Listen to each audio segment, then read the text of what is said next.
Gazing upon our world from a distance, it appears peaceful and calm. But the reality is far different. The repercussions of climate change are approaching us all, and we all contribute to this impact.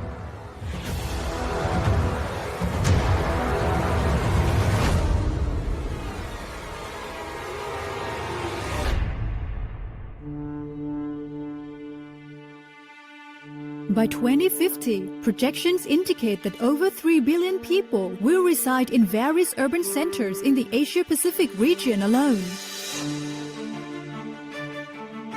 Urban activities are a key contributor to climate change. Cities are responsible for 75% of global CO2 emissions, with transport and buildings among the most significant contributors. And since 2012, the Asia-Pacific region has collectively been responsible for more than half of global greenhouse gas emissions yearly. The repercussions of climate change are imminent and befalling us all. Several Asian countries are among the top 10 countries most affected by climate change, with the Philippines ranked the 4th, India ranked the 7th, and Thailand ranked the 9th. It's time to act, and we have a joint responsibility to address climate change through urban development planning and design guided by climate data. That's where Urban Act comes in. Urban Act, or the Integrated Urban Climate Action for Low Carbon and Resilient Cities project, is a regional project that aims to support the transformation towards low carbon and resilient urban development and contribute to implementing each partner country's nationally determined contributions and the Sustainable Development Goals.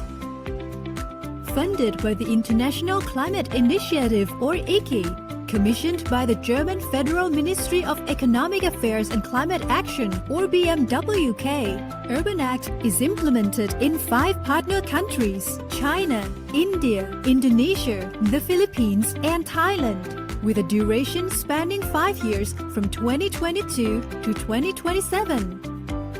We aim to achieve 4 critical outputs. These outputs include improving the institutional environment for climate-sensitive urban development, using evidence-based, inclusive, climate-sensitive, spatial and urban planning, identifying project concepts for urban climate action investment, and enhancing knowledge through regional networking, exchange, and learning. Our collaborative partnership comprises the Deutsche Gesellschaft für internationale Zusammenarbeit GmbH, or GIZ, as a project leader, and the international partners consisting of the United Nations Economic and Social Commission for Asia and the Pacific, or ESCAP, United Cities and Local Governments Asia Pacific, or UCLG ASPAC, the University of Stuttgart, and TU Dortmund University, and national partners in each of the project countries.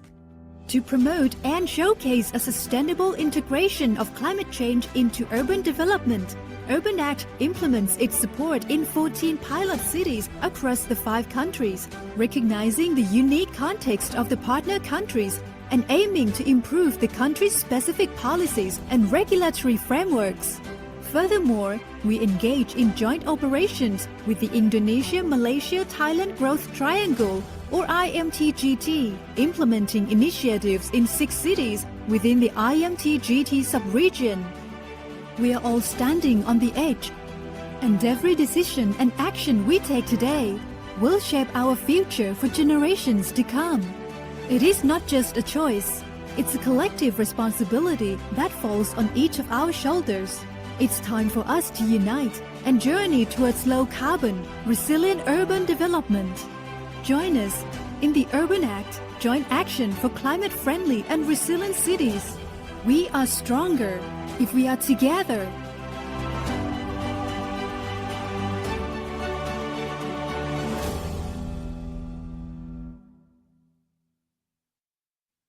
Dear all attendees, participants, I'm pleased to welcome you all to this month's iteration of the Urban Act Climate Conscious Cities webinar series. Today's webinar is titled Nature-Based Solutions for Hot Cities, and we will be exploring how nature-based solutions, or NBS, can combat urban heat and enhance climate resilience, particularly in cities across Asia and the Pacific. This webinar has received over 500 registrations this month, our record so far, showing quite a keen interest in this topic. Before we start, though, I would like to briefly introduce myself. My name is Liam O'Connor. I'm an Associate Urban Climate Change Specialist at the United Nations Economic and Social Commission for Asia and the Pacific, or ESCAP for short. And I, together with my excellent colleagues organizing this webinar series, am working on the Urban Act project, which focuses on integrated urban climate action for low carbon and climate resilient urban development. With an academic background in biodiversity conservation and environmental management myself, I have since worked very closely with nature-based solutions and particularly in the urban space to advance both climate resilience and nature recovery. So, about the webinar series. This webinar series is a crucial component of the Urban Act project and really pushes forward our objective of increasing knowledge sharing and collaboration between our partners and external audiences for strengthened capacities in the region.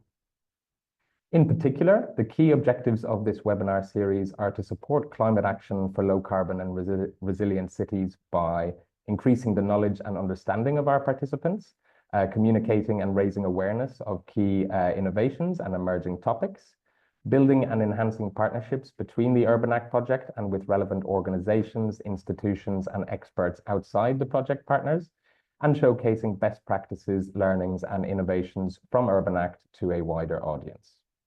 We have several upcoming webinars each month this year on a range of highly relevant topics as well, including financing energy transitions, circular approaches to solid waste management for reducing methane emissions, localizing NDC 3.0, and more. And we look forward to your participation there. As participants would have noted, you were asked questions about what you would like to learn and hear in this webinar during registration. Thank you to all that responded, which was a huge number this time round, as this really helps the organizing team and the expert speakers to make sure that content is as relevant as possible. These questions also fit our intention to deliver these webinars as practical sessions driven by the input of our participants. A few housekeeping remarks before we hear from our distinguished speakers. Please note that the webinars are recorded and will be available with slides for viewing following each webinar. Please feel free to use the chat box during the webinar to interact with other participants, but please use the Q&A function to write your questions to the panelists. Certificates of participation are also available by filling in the survey feedback form that will be shared at the end of the webinar. With the introductions and housekeeping remarks aside, let's get on with the show. So as I'm sure a lot of participants have experienced already, cities are getting hotter and hotter each year across Asia and the Pacific. To cope with rising temperatures, more attention is being placed on innovative approaches to mitigating extreme urban heat. One such approach is with nature-based solutions, or NBS. NBS involve actions inspired by nature to conserve, restore, and sustainably manage ecosystems to address socioeconomic and environmental challenges both effectively and adaptively by enhancing ecosystem services for human well-being and biodiversity benefits. This webinar will therefore explore how NBS can and has been used in Asia-Pacific cities to mitigate urban heat and provide a myriad of co-benefits for other policy agendas. As I hand over now to our speakers, keep in mind that the 5 to 7 minutes allotted for each presentation and that you will have a lot more time to speak during the moderated discussion later. With that being said, it gives me great pleasure to welcome our first distinguished speaker, Stefan Greiving. Stefan Greiving holds the Regional Development and Risk Management Chair at the Department of Spatial Planning of TU Dortmund University. He is an international expert in resilient spatial development, disaster risk management, and climate change adaptation. Greiving has been the lead principal investigator of more than 30 international projects focusing on Europe, Africa, Asia, and Latin America. He's established 2 joint doctoral programs with international universities and is the author of approximately 250 publications. Without further ado, please welcome Stefan Greiving. Yeah, thanks a lot for your kind introduction, Lime. It's a pleasure to present a short study on nature-based solutions for hot cities as, from our perspective, a step closer to climate resilience. Next slide, please. Our study focused on an urban area in the western part of Germany, precisely speaking in the town of Euskirchen, which is shown by the slide on the left. The color code, by the way, indicates the urban heat-related risks for the population. The assessment specifically dealt with effects of so-called tiny forests, as shown by the figure in the center of the slide, in urban areas on both thermal comfort and excess mortality during heat waves. This project was primarily informed by cause-effect chains, which were derived from the literature, as shown by the figure on the right. We considered the increased radiation intensity during hotter summers on urban heat and subsequently on thermal comfort, on indoor climate and hygiene conditions, and on excess mortality.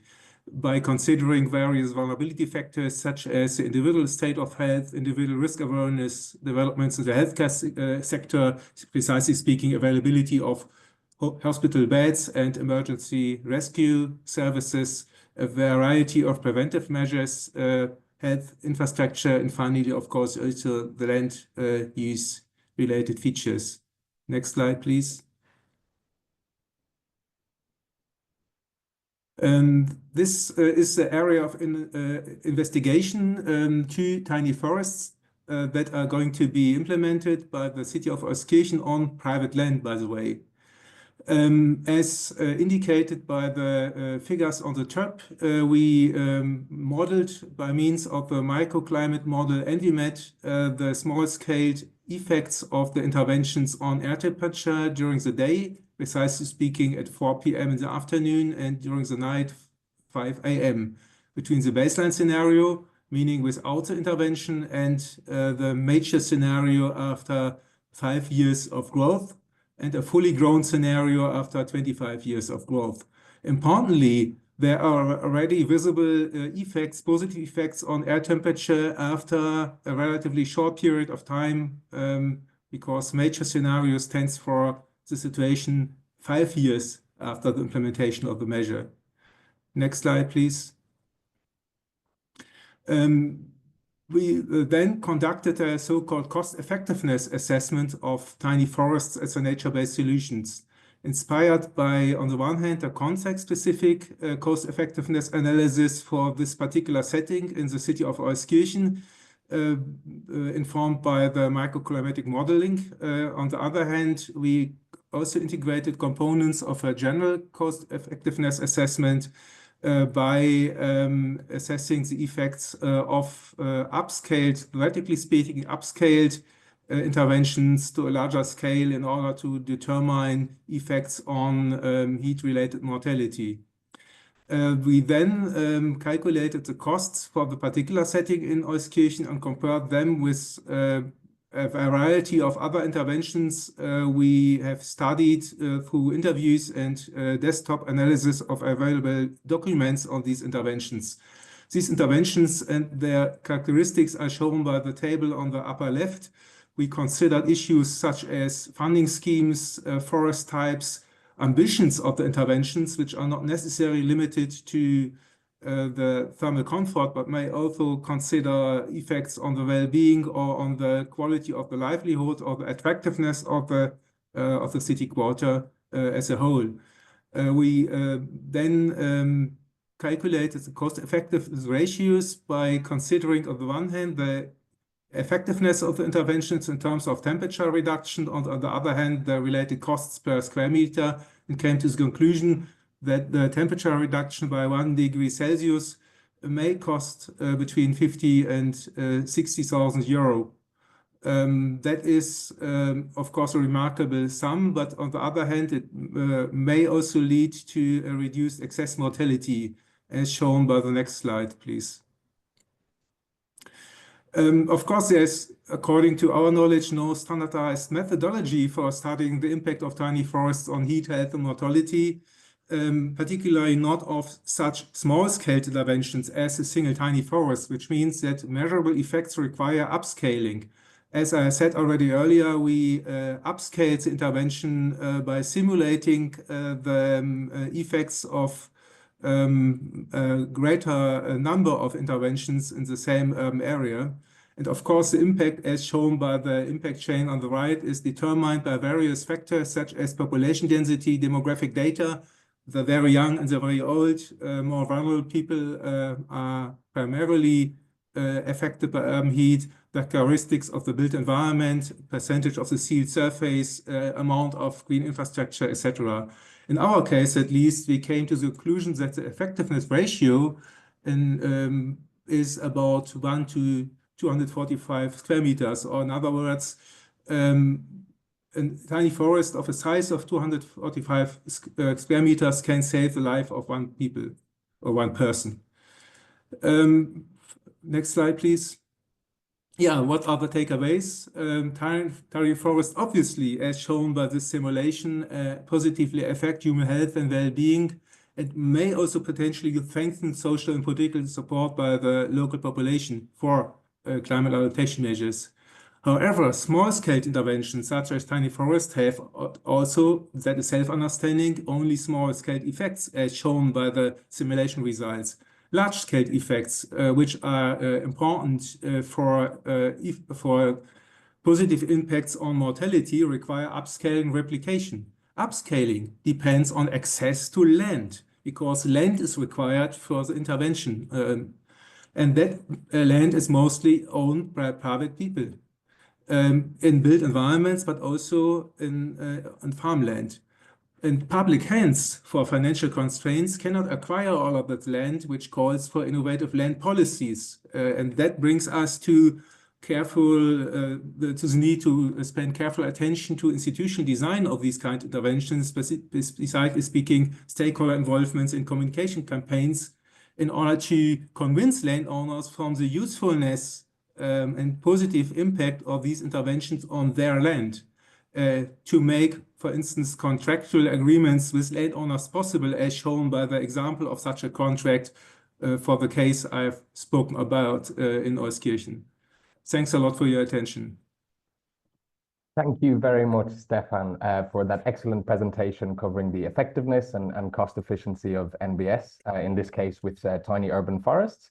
I do believe this type of research is, really important for creating the evidence base needed to upscale the implementation of these actions. And just like you said, for large-scale effects, we need, an upscaling of these small-scale interventions as well. Just a reminder that if the audience has any questions for Stefan, please leave them in the Q&A box below, and we will get back to them in the moderated discussion later. I am delighted now to welcome our next speaker, Sudeshna Chatterjee, to the stage. Sudeshna is an urbanist, researcher, and planning and development professional. She is recognized globally for her efforts in creating inclusive, resilient, and child-friendly cities and communities. Sudeshna serves as Program Director at the World Resource Institute India Ross Center for Sustainable Cities, and is leading the development of an evidence-based approach to informing a national urbanization policy in India, promoting the creation of low-carbon, resilient, and thriving urban environments. Sudeshna, it is my pleasure to welcome you to the floor for your presentation on behalf of the World Resource Institute. Thank you. Thank you, Liam. And greetings from New Delhi to all the audience who's participating in this webinar. I'm actually primarily going to be talking about the work that WRI, both the global network and in WRI India that we had been doing in this space on dealing with urban heat through NBS. Next slide, please. We know that 2024 has been recorded as the warmest year at about 1.55 degrees above pre-industrial level. At WRI, we tracked one indicator, days per year that maximum temperature exceeds 35 degrees Celsius by cities globally. And why is this important? Because we know that this kind of temperature increase is very strongly correlated with severe health impacts and stress to both economies and infrastructure. Now, at 1.5 degrees above pre-industrial level, which is currently the stage we are at, we found that about 67 cities will experience 150 days or half the year pretty much of temperatures exceeding 35 degrees Celsius. If we are to exceed this to 3 degrees Celsius of warming, that number increases to 197 cities that will have almost half the year of extreme heat. And about 103 of those cities are going to be in India. Next slide, please. So last year, we actually did this heat mapping in India. And just in April, the first 15 days of April in 2024, we found that 80% of India was actually exposed to over either strong heat, which is 32 to 38 degrees Celsius, or extremely strong heat, which is 38 to 42 degrees Celsius.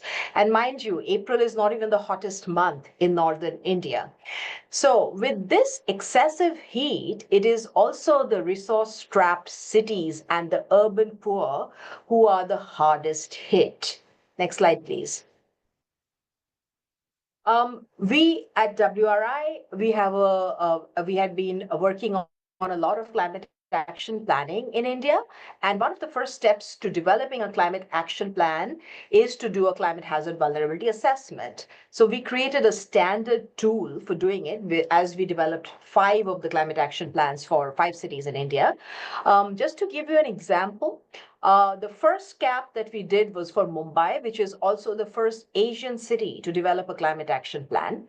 We found that, and very much this tool creates a differential vulnerability lens, because not even at the same exposure level, not everybody is equally vulnerable, particularly in Asian cities.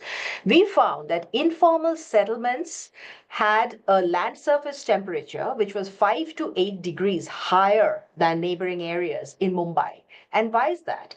Because they have much less vegetation cover, they have higher build density, and their buildings are typically made of thermally conducting building materials, especially the roofs of a lot of informal settlements and slums. Next slide, please.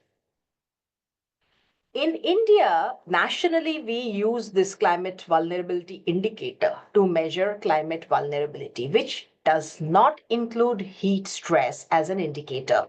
And heat is also not considered a disaster within our Disaster Management Act, which actually also has a very direct impact on the kind of funding that is available to cities to do heat adaptation planning. Next slide, please. When we did the Mumbai Climate Action Plan, which is very much target-based plan, here we have adaptation tracks and we have mitigation tracks. Now, a lot of the heat action work is happening through the adaptation track and through the urban greening and biodiversity, nature-based solutions, the topic of today's webinar. And this is to both increase vegetation cover, reduce heat island effects, promoting equitable access to green open spaces, and restoring and enhancing biodiversity. These are the 4 action areas under the urban greening, which are very much part of the heat adaptation. Next slide, please. So this focus comes from evidence because there is a very strong correlation between urban greening and shade to reducing urban heat stress at a macro scale. So in the Mumbai Climate Action Plan, urban planning, green cover, and biodiversity specifically has set targets like increasing the green and permeable surfaces to 30 to 40% of the city surface area by 2030, ensuring equitable access to green spaces. Why? Because there are neighborhoods in Mumbai which look like the top right image, which are beautifully shaded avenues, etc. And then you have these slums and informal settlements next to landfills, where there's not a single blade of grass, not a single tree. So with this significant differential vulnerability that we see in slums, which is about 70 to 80% of the population of the city, there has to be a focus on bottom-up and as well as top-down efforts for urban greening. Next slide, please. So that's exactly what we set out to do. We are helping Mumbai Municipal Corporation to with the action tracks on greening. The first thing that we do, which is what we are known for doing, is we did this mapping of green cover using the NDVI satellite imagery across the city, and we found that wards and places in cities which have higher vegetation index had lower land surface temperatures, and converse is also true. Wards in the central part and small pockets in the southern parts of the city which had lower vegetation cover had much higher land surface temperatures. This really was the basis for understanding where the city needs to target heat adaptation action. Next slide, please. The next thing that we did, because we wanted to bring in NBS as community-based initiatives, so we did scoping of pilot sites for greening interventions, and we looked at the most open space deprived wards across Mumbai, and we selected sites which are public lands. It could be a community open space, it could be a space within a public school, it could be even leftover spaces beside a slum or informal settlement, or absolutely barren concretized spaces inside resettlement housing, etc. And so, yeah, next slide, please. This is an example from a slum resettlement housing, which pretty much had a lot of open space actually. It was only built up was only 25%, but most of it was barren concrete spaces. We involved the community, particularly children and youth in the community, in a greening exercise to create green public spaces. And this happened in the peripheral areas. It also involved working, and it's happened through the funding of the municipal corporation. Now there is a much larger open space at the heart of this planned development, which we are now working on. It is under process, and hopefully by next year it should be implemented. Next slide, please. Sorry, Sudeshna, just as we're at about the 6-minute mark now, if you could I kindly ask that you wrap up in the next 30 seconds or so, please? Yes, absolutely. And so, but the city simultaneously is also engaged in urban afforestation through CSR, and there are about 60 sites across Mumbai where, which has been forested. Next slide, please. We are also at WRI, we have helped to set up the first platform for nature-based solutions. It's called the India Forum for Nature-Based Solutions, where we are, really bringing nature-based solution. We're talking about mainstreaming it as ecosystem services, peer-to-peer exchanges of best practices, technical training, knowledge sharing, and also securing funding for a lot of these community-based projects. And I think that's it from me. Thank you.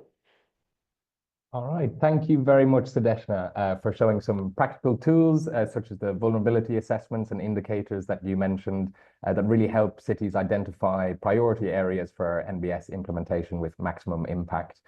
Thanks also as well for highlighting how countries and cities really need to begin classifying heat waves and heat stress as natural disasters, particularly with the way that the world is going, in order for them to, access resources to cope with those, for example, from disaster risk reduction funds. Again, if the audience has any questions, please leave them in the Q&A box below, and we will get back to them later. I am now delighted to welcome our next speaker, Ronald Cartagena, to the floor. Ronald is a registered environmental planner and the newly appointed City Planning and Development Coordinator of Iloilo City in the Philippines. He brings over 15 years of experience in urban planning, environmental management, climate action, and transport policy. Before joining the Iloilo City government, Mr. Cartagena was actively engaged in city development interventions with international organizations including the Asia Development Bank, the World Bank, the United Nations Industrial Development Organization, and many others, and his expertise contributes to sustainable and strategic urban development in Iloilo City. Ronald, it is my pleasure to welcome you to the floor for your presentation on Iloilo City's experience. Thank you, Liam. So I'd like to present Iloilo's initiatives on urban heat management. Next slide. So if you quite curious where Iloilo is, it is in the central Philippines. So the land area of the city is around 7,834 hectares. We are about half a million in terms of population. We have 180 barangays, so it's a villages in the Philippines, and 7 districts. So basically the city is characterized by a very flat terrain, a floodplain, an alluvial fan, and a river delta. So imagine the stress for the city for flooding and related hazards. In terms of land uses, 57 or 58% are residential, 13% are commercial, 16% allotted to agriculture and open spaces, and 13 for the others. That's a quick look of the city. Next slide. So we have this urban heat study before in 2018. So the parameters are surface temperature, air temperature, and air quality. And this covers our downtown area and the new business district of the city. And it presents key findings. On the next slide. So we know what particular day, hour of the day is the hottest, and in terms of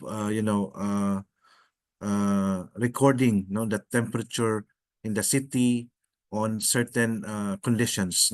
So with all these findings, we have a number of strategies for urban heat mitigation. So we identified planting of trees and expansion of vegetation, developing better roof design, so encourage roof gardens, incorporating cool pavements, and reducing anthropogenic heat release. So basically managing energy use and more on efficiency measures. Next slide. So with that, we launched a very massive greening activity initiatives for the city.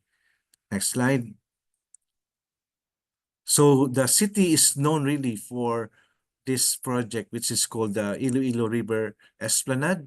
So this is a best practice of the city for the Philippines, and it's a showcase of sustainability initiatives and community involvement. So we are expanding the Esplanade from 1 now to 12 segment along the Iloilo River. So it's a combination of green-gray infrastructure, and it's a good showcase of the city to other cities in the Philippines. Actually, next slide. So another feature of the city is that we have very vast mangrove areas in the city, and that we preserve and protect. This can be seen in our coastlines, our rivers and creeks, and floodway. So we manage to protect the mangroves within the city. Next slide. The new project of the city is the Sunset Boulevard. This is another area wherein we can plan from scratch. It is a extension of the existing esplanade, and we are on this area to develop this as a new model for green-gray development. In fact, it's a challenge for us to manage this new development area corridor in terms of sustainability. Next slide. We also managed to launch initiatives along the greenscape improvement, streetscape, the walkways and bikeways, not only for mobility and seamlessness in terms of transport, but really focus on greening initiatives along this major facilities and infrastructure support. Next slide. Our public plazas, parks are also being renovated to imbibe the kind of inclusiveness and vibrancy and green elements. So as you can see here, we launched a massive redevelopment of our plazas and public parks. Hi, Ronald. Sorry, if I could just ask, since we're at about the 5-minute mark as well, if we could just jump through the next few slides maybe, Yeah. and wrap up within the next 30 seconds. Yeah, I think we're on the last 2 slides. Next Great. slide, please. Okay, just to show you that we do a menu of NBS for the city, and we identified what are the priority NBS to pursue. Next slide. So important also is the NBS are being mainstream in our planning processes and plan documents. Next slide. Okay, so this is the final slide. So what are the key lessons learned from our experience in the context of the Philippines? Number one, engaging local communities and security buy-in is very vital. I think it's a cliche to say that, but it's really very important. Next is partnership building that ensures long-term support and sustainability of partnerships is very important, involving broader stakeholders and partnerships setups. Getting technical support from academia and external partners is very important. We noticed that the LGU is also lacking in terms of technical support, so we get this support from the academic communities and experts around. Consideration of ecosystem-based and corridor-based approaches is very important, as this will showcase best practices in a certain locality, area-based planning for model building, and streamlining NBS and local plans. As mentioned, this is very important in terms of ensuring that plans, NBS plans, initiatives are being budgeted and financed. And with that, we build models and cases that the community and other cities can show that this can be done with all other factors like political will, community involvement, engagement, and thus we are presenting a good case for the Philippines. So with that, we're happy to share these lessons learned from our side in Iloilo City. Back to you, Liam. Thank you very much, Ronald. That was a fantastic intervention, and I really appreciate all the examples that you shared from your city. It's really nice to see how the strengths of biodiversity can be used to tackle a lot of these important challenges that cities in the region face today. I'm also sure that our participants can learn a lot from your city's efforts and to design and implement similar interventions in their own home cities. So with all our presentations completed, I would now like to move on to our Q&A session. Firstly, can I please ask the panelists to all open their cameras as we start the session? As mentioned as well, questions to the panelists will be chosen from the Q&A box, so please remember to use this function to get your questions answered. Also, feel free to leave a thumbs up on the questions that interest you for a higher chance of us seeing them and therefore responding to them.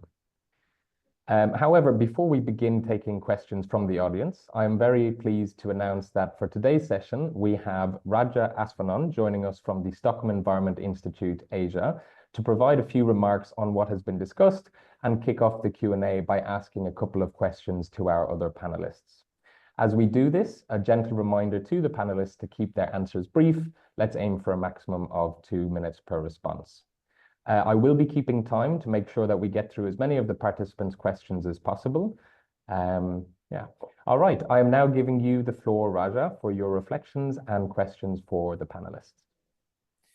Thank you, Liam, and all panelists for sharing your research experience in your cities and the lessons that the attendants can learn from.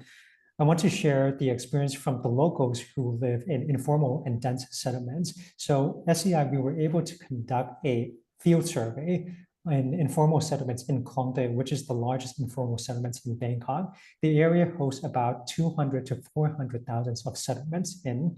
And what we did was we went to the hottest day of the year, which is in April, and we went with our thermal infrared gun and an air temperature measurement and measures the temperature conditions, the surface temperature, and the humidity level of what the people were experiencing. When the iPhone app on our phone was reading at 37, we found that the housing, the materials were significantly much higher. For instance, the streets were at 64 degrees when the temperature app was 37. The floor in their house was 41.1 Celsius. Their walls was 45.7 Celsius, while their metal sheet roofs was 68.1, while the air temperature was 39.3. There were no ventilations in dense settlements and housing quarters. Being in there, you can feel the sweat draining within the minutes you were in there. People in the settlements area had to get used to sleeping in their beds, soaked in sweat, and it's regular for them to wake up 2 to 3 times at night to have a cool off shower. So what we know about this is that when the outside temperature is significantly hotter than their body temperature, which is constantly at 37, there are several things that happens to our body. There's heat-related illness where people experience exhaustion and heat stroke. There's respiratory issues where air pollutions from anthropogenic emissions are factored in. People become more at risk of cardiovascular stress, which is increasing heart rate and blood pressure. Dehydration leads to kidney damage and also mental stress and fatigue. Hotter nights also reduce sleep quality, sleep disruption, and reduce overall sleep quality and duration. It also leads to other indirect effects, such as increasing risk on vector-borne diseases, where populations of disease-carrying insects will increase. And at the same time, when it's hotter, people go to do outdoor activities much less. So we do see a range of cross-cutting effects when cities become hotter, and we see that vulnerable populations in cities become much more vulnerable where it's disproportionate.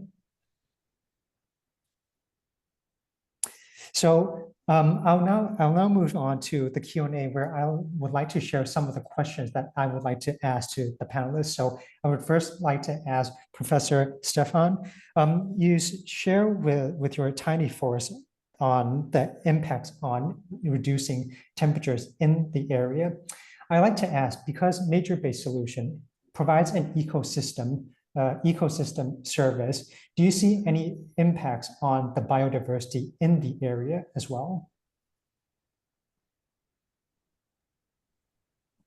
Sure. As I indicated during my presentation, these kind of interventions may be related with various, let's say, ambitions. Effects on human health is just one of these potential ambitions. Positive effects on biodiversity, on well-being of the population, on the quality of the livelihood are other potential ambitions. But the quantity or the importance of the effect on biodiversity obviously depends from the size of the intervention. The smaller the size, the less important these NBS are for maintaining or improving the biodiversity, which means that biodiversity enhancements are normally more effective for more large-scale interventions, such as, for instance, green corridors, which connect isolated islands of natural environments with each other.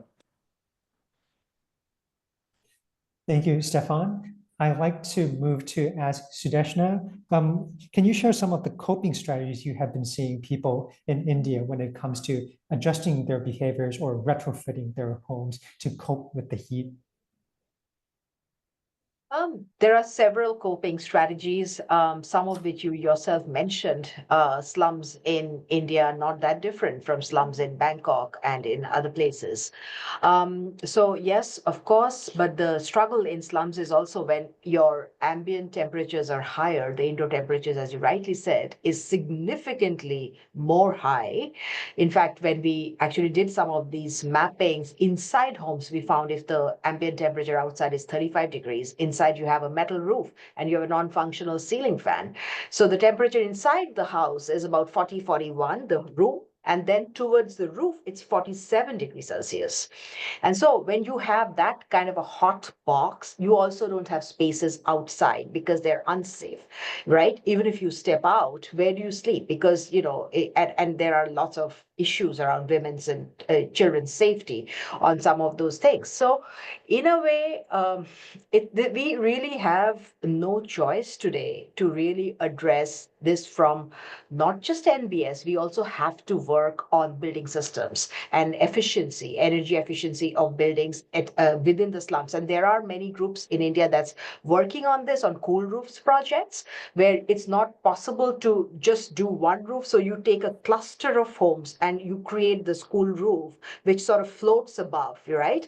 And those kind of things are actually providing much more relief to people than personal adaptation and coping strategies, because you can can stretch, you can be resilient for that long. But unless you're supported in your efforts, you know, you are going to break people. So, you know, this is something I feel that it has to be a multi-pronged strategy and not just either or, but in an integrated approach where you bring all these, whether practices in NBS, urban planning, building systems needs to come together. Okay, thank you very much, Raja, for asking those questions and kind of kickstarting our Q&A there. Thank you very much as well for your excellent insights, both into vulnerable communities and extreme urban heat, and then some of those health impacts as well. I think that's really important for building a sort of a context here as we discuss nature-based solutions for urban heat. As I continue this Q&A, I will flip the script here a bit, if I may, and begin by asking you a question, Raja. So the first question comes from the registrations, and it asks, how can we ensure that NBS are designed with inclusivity in mind, considering environmental sustainability and the social needs of urban communities, and particularly vulnerable communities? Thank you, Liam, for the question. And I'd like to start by further unpacking what we understand by urban heat. There's thermal stress and thermal strains when we understand urban heat and its effect on human health. Thermal stress means there's factors of radiation, air temperature, humidity, and wind speed that occurs in the city and experience how we feel. When it's thermal strain, it's an internal and controllable process, which is it affects our metabolism, and in return, our metabolism affects our health. And then another very simple thing is how we wear our clothes, because it determines how we experience heat. So the question is, how does nature-based solution could address thermal stress and thermal strain onto us? The problem becomes challenging because nature-based solutions can be applied at many scale. We see from Ronald that Ronald has been applying it at the neighborhood and district level along streets, while Sudeshna has been applying it in areas, and Stefan has been applying it into communities. The question becomes, how do you apply this at scale? And it is interdependent among each other, rather than us or city planners just trying to reduce gray infrastructures and replace it with green infrastructure. Nature-based solution requires systemic changes. So having this multi-scalar and integrative planning will be challenged, and it will be different from every city because the local context, the inequality will be different. Okay, thank you very much, Raja. I appreciate your insights there. As you touched on a bit there about the traditional grey infrastructure and how we try to move towards nature-based solutions, I have a question that I might ask towards Professor Stefan, and that is, what are some ways to promote the use of NBS in cities over traditional grey infrastructure? And just, as we discussed a bit about the multifunctionality about NBS for human health and for biodiversity benefits as well, would like to hear your thoughts on that. As it was already said, that is very context specific. For instance, dependent from the characteristics of the local environment. Are we talking about an already built up environment? Are we talking about new developments at the outskirts of the city, where the city planning department has much more influence on the design and also on the use of the land? For most cases, we are talking about already built environments, which means that the land is owned primarily by private people or by housing companies, which need to be convinced from the effectiveness and also from the usefulness, probably even from the economic benefits of these kind of interventions. We successfully convinced, for instance, housing companies to allow the use of their private land to implement tiny forests, because there's an obvious economic benefit on the land value, because the population, the potential tenants, value the green characteristics of their environment, of their livelihood, and that has a positive influence on the land value. That is a quite plausible and convincing approach it is not only convincing for, let's say, philanthropic landowners, but also for those who primarily focus on the economic benefits. In other cases, the limiting factor is, of course, the necessary land that is required for different kinds of interventions. Under these circumstances, particularly in very densely built environments, the focus could, for instance, be on green roofs and green facades because they do not need additional land. They do not limit the development prospects for these plot of land.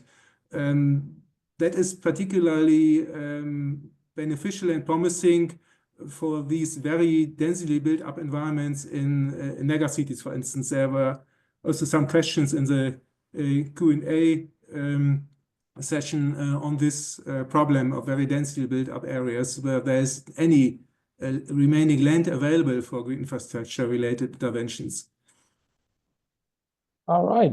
Yeah, thank you. And totally agreed there as well on the context dependency when it comes to nature-based solutions. Naturally, a lot of cities will vary in their climates, in their context, in their development and politics, all of these things. So absolutely. And I think a great point as well on how a lot of NBS interventions, especially now, well, they're still sort of in their early stages, sort of demand a lot of convincing on the economic side of things. Touching on what you said about specifically spatial constraints and highly urbanized areas, I'd like to move this question, or I have a question here that I'd like to ask to Sudeshna, and that is, what do you believe are the most critical factors when integrating NBS into urban planning frameworks, especially in regions that are highly urbanized? See, in a lot of our work currently, when we are working with cities across India,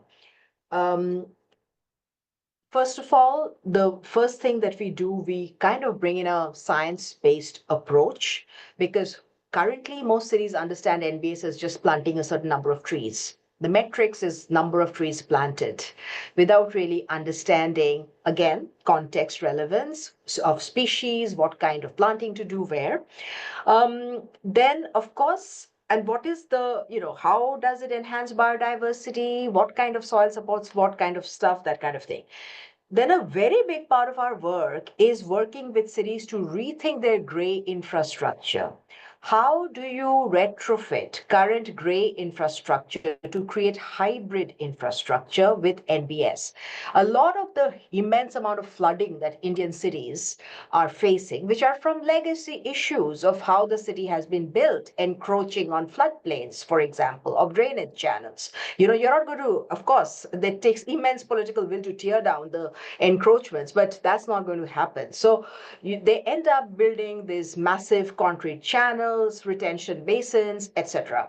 So some of our projects are actually getting the city to understand how do you get away from that model and bring in more nature-based solutions for example, flood and heat stress, that kind of stuff.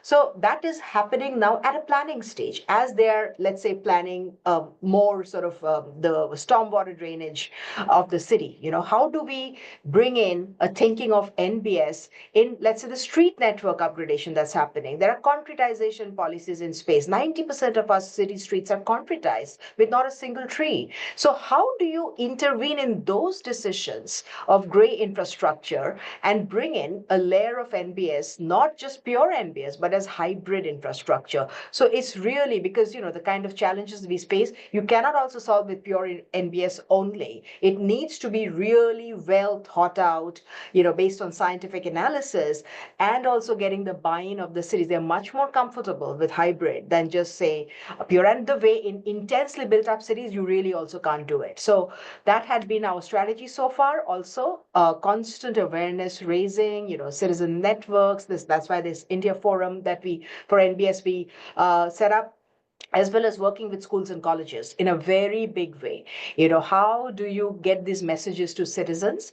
And then, of course, writing a lot of citizen-centric guidance. For example, for Mumbai, we wrote a micro-greening guidance for hardly any open spaces in Mumbai, but people have tiny balconies, tiny roofs. How do you actually green in those kind of spaces? So a lot of multi-pronged, work in different ways to see where we can find the entry point to make a difference. Yeah.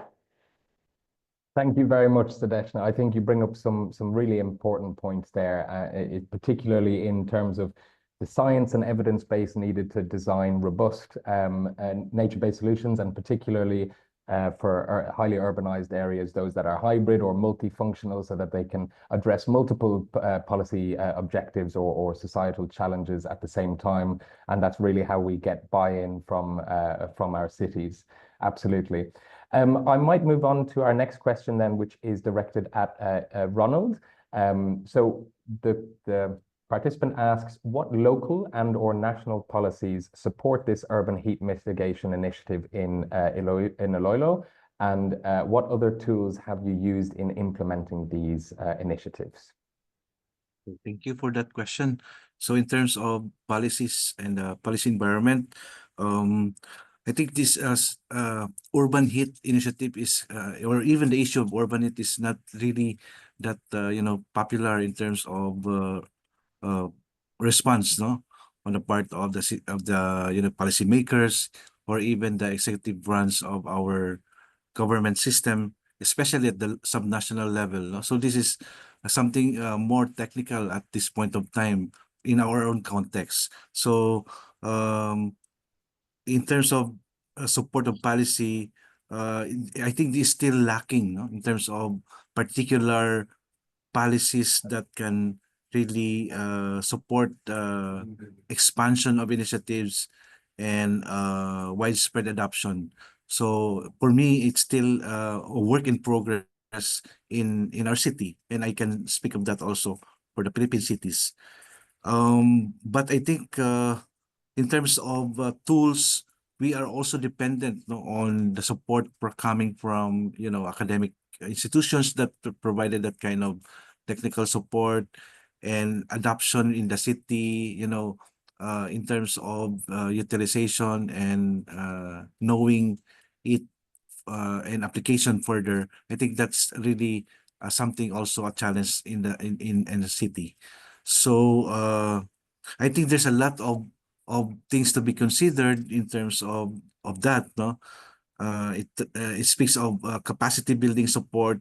It speaks also of clarity in terms of institutional coordination, not only in the city, but also with national government. So a lot of vertical and horizontal, clarifications in terms of alignments and policy, in terms of programming, in terms of, but I think the key really is there must be a champion somewhere else. There must be facilitators.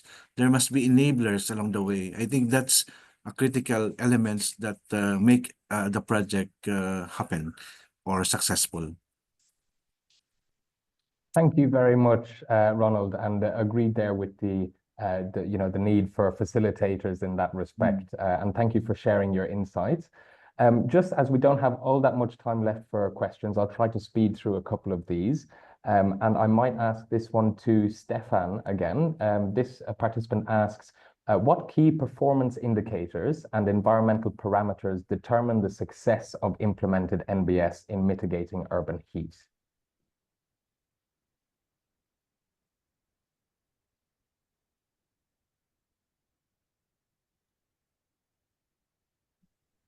Yeah, what are key success factors? Of course, effectiveness is measured by impact on temperature and on thermal comfort. These effects are dependent from very context-specific factors which are related to the vegetation, to the soil characteristics, to the land cover, to the air conditions, wind directions, etc., which means it is really very context-specific.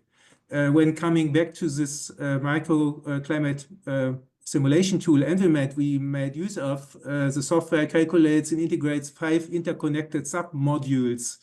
There's an atmospheric model, which is related to simulating air dynamics, including turbulences. There's a surface model calculating short-wave and long-wave radiations from various surfaces. A vegetation model evaluates leaf temperature and energy balances. And of course, the shading effect that is primarily relevant for the impact on the air temperature. A soil module that simulates thermal and hydrodynamic processes within the soil, and a biometeorological model, which stands for the predicted mean vote, PMV index, which is a biometeorological indicator that evaluates thermal comfort based on atmospheric conditions. But to keep it short, it's primarily the shading effect of green infrastructure in combination with the so-called evapotranspiration of the leaves of the trees that determines the effects on the temperature. Okay, thank you very much, Stefan. Yeah, a lot of things to consider there in terms of the environmental parameters that can determine the success factor. The success of implemented NBS. A lot of things to think of there. I think I'll try to get one last question in here. I will ask again to you, Ronald. You mentioned in your lessons learned in your intervention that that corridor-based approaches are really valuable to NBS implementation. Could you tell us a bit more about the value of connectivity in this regard when designing NBS? Yes, I think that's a lesson learned from us. I think we need to consider the planning area as a corridor, because it will have a more integrated actions, a more holistic approaches, and a more coordinated, initiatives among players. In the Philippines, it's quite very complex to work with the national government, having different mandates, LGUs also, problems in capacity, technical limitations. With all these challenges, we need to be more aligned and be more harmonized in terms of our approaches. I think working in that planning area, in that corridor, in that some sense, make us our work more,